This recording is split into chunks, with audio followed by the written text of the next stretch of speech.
ఈ నెలలో కురిసిన అధిక వర్షాలకి దాదాపు సుమారు 3 మాసాల నుంచి కంటిన్యూగా వర్షాలు పడుతున్నాయి రాష్ట్రంలో. మెయింటెనెన్స్కి పనికి రాకుండా ప్రతి రోడ్డు కూడా కొత్త రోడ్డు వేసుకోవాల్సిన పరిస్థితికి తీసుకొచ్చింది పాత ప్రభుత్వం. దీంట్లో భాగంగా ఏలూరు జంగారెడ్డిగూడెం రోడ్లో 2 పెద్ద గండులాగా పడి మరి రాకపాకలో ఆగిపోవడం జరిగింది. ఒకటి ముప్పలపాడు దగ్గర కలవట్టు, మరి కలవట్టు మరి ఉదయం నుంచే మళ్ళీ ఇక్కడ ఉన్న ఆర్ఎండ్బి ఏఈ గారు, ఆర్ఎండ్బి స్టాఫ్, అలాగే గ్రామ పంచాయతీకి సంబంధించిన ఈ గ్రామంలో ఉన్న పార్టీ కార్యకర్తలు పెద్దలు అందరూ కలిపి ఒక మిషన్ తీసుకొచ్చి రాకపోకలకు ఇబ్బంది లేకుండా దీన్ని చేయడం జరిగింది. అలాగే కామరకోటలో పెద్ద చెట్టు రోడ్డు మీద పడిపోతే దాన్ని కూడా ఖాళీ చేయించి ఇబ్బంది లేకుండా రాకపోకలకు చేశారు.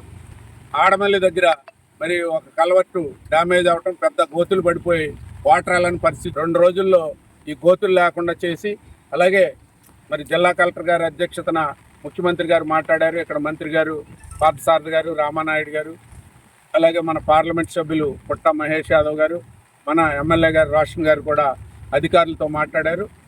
4-5 రోజుల్లోనే, ఎందుకంటే తెరిపియట్లేదు ఏది చేయటానికి కూడా, వాతావరణం వర్షాలు పడుతున్నాయి కాబట్టి వర్షాలు తగ్గిన వెంటనే ఇప్పుడైతే తాత్కాలికంగా వెళ్ళటానికి గండులు సరి చేయడం జరిగింది.